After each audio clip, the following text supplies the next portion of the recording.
So I'm counting the title of this video as my apology in advance.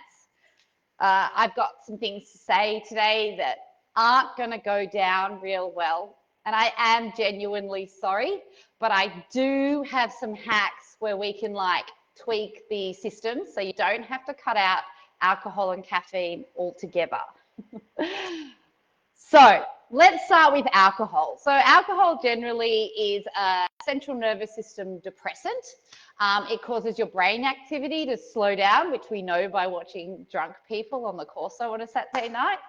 Alcohol does have sedative effects that can induce feelings of relaxation and sleepiness, and many people believe that alcohol helps them sleep. And in some ways this is true.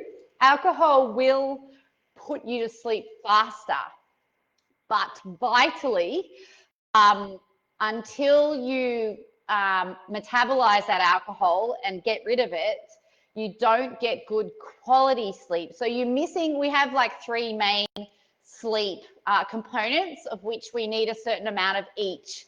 So we have our REM, the rapid eye movement, that's when we dream. We have our deep sleep and we have light sleep. And that REM is vital. It's vital for brain health. It's vital for health more generally.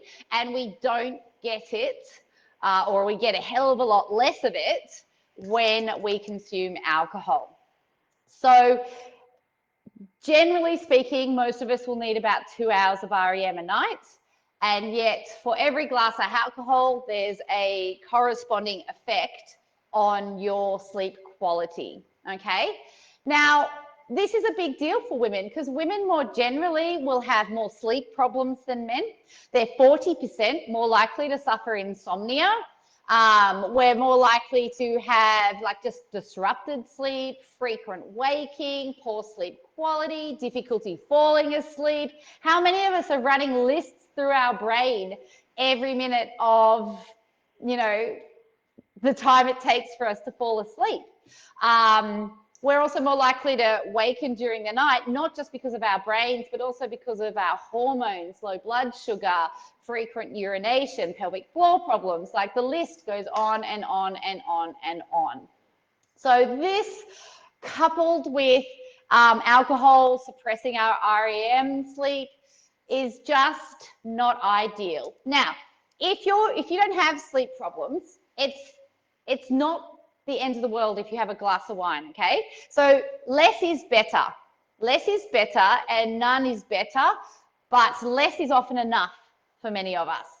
So if you have just low amounts of alcohol, which the definition of low varies from women to men, but low for women is sort of less than 1 glass of wine, very low, half or a quarter of a glass of wine, that will impact your sleep quality by 9.3%. So if you're not drinking usually and you have a glass of wine on a Saturday night with friends, you can probably absorb that 10% or 9.3% reduction in quality and be fine, right? As soon as you go to moderate, and moderate for women is that 1 glass, then your sleep quality is decreased by 24%. And then once you're into high amounts of alcohol, so for women that's 2 drinks or more every night, it decreases our sleep quality by 39.2%, almost 40%, right? Now, we're already having problems, and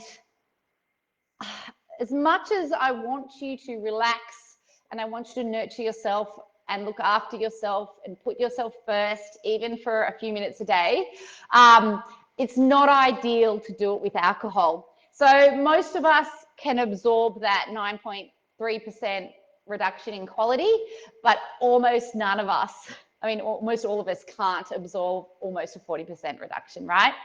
So instead, go for your soothing and calming herbal teas, or just be dogged with your sleep ritual.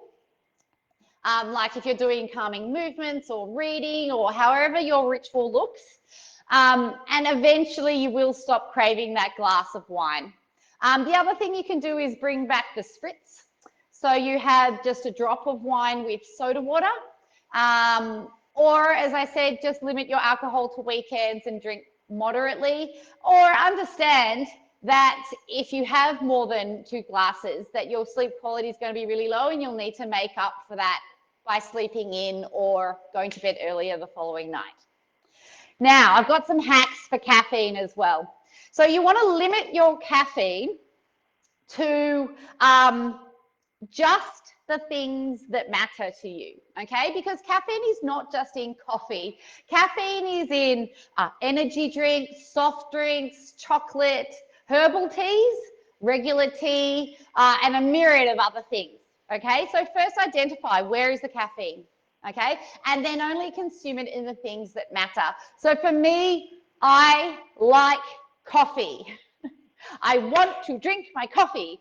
So I don't consume energy drinks. I make sure my chocolate is low caffeine, or I'm careful with the volume of chocolate I eat if it's going to be like a high caffeinated one. But hang on. Having said that, chocolate does have chemicals in it that help induce sleep as well. So it's like, you know, let's manipulate our interpretation of the data to suit ourselves, shall we? But things like green tea as well. I'll limit all those things to the morning, or I won't eat or drink them if they're not important to me, like the soft drinks and the energy drinks. No, thank you. I'll get my caffeine from my coffee.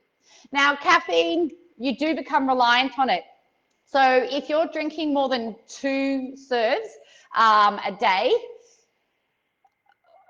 so your max should be 400 milligrams of caffeine a day. That is 2 coffees. If you're drinking more than that, you do need to cut down, but do it gradually because you will get sick. You will get headaches, jitteriness, anxiety, and it's just not worth it. So cutting it down and keeping it to the morning. Caffeine is expelled by the body between 3 and 7 hours after consuming it. So as long as you've given yourself, say, 8 solid hours between your last cup of coffee and bedtime, most of us, not all, but most of us should be okay falling asleep and staying asleep. And so I'm sorry to bring you that news, but I hope I've given you a couple of little hacks where you can tweak your consumption of these things. And, you know, just that little bit of information means that you can negotiate, right? You can say, all right, I'm having a drink tonight. I know it's going to reduce my quality by 10%. I'm going to have coffee in the morning, but I'm also going to give myself 8 hours before I fall asleep, and I'm going to go to bed an hour early next week or tomorrow, not next week. So, sorry, not sorry.